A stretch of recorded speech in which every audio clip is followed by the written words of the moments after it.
one of our region's biggest issues, which is a lack of housing. We're easily short thousands, if not tens of thousands of housing units. It's that dramatic housing shortage in Pima County which likely led in part to the support for the Quail Canyon development at Oracle Road in Rudisill, 210 apartments and 100 single-family homes on 53 acres in the lower Catalina foothills. This plan represents appropriate infill development. It will also increase our housing stock.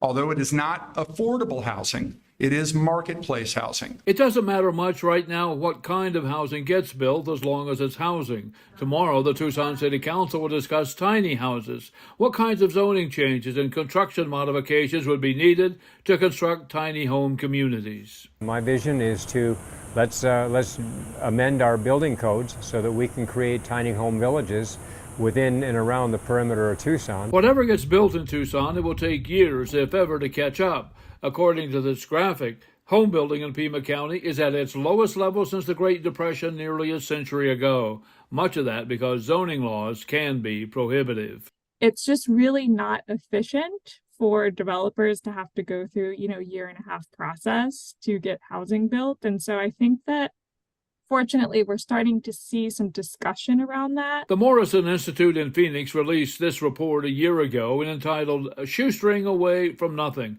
Experiences of Housing Insecurity in Pima County.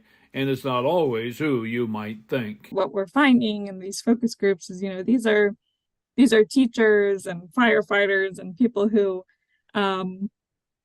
are our neighbors and people we see every day. Pima County is in the process of taking stock of all of its housing here, be it affordable or market rate. The battle to get Quail Canyon built took more than a year, and expect to see more of these battles in the very near future. Look, we are continuing to have a shortage of both multifamily and single-family homes, and there's one way to get out of that, and that is to build units. I'm Bud Foster, 13 News.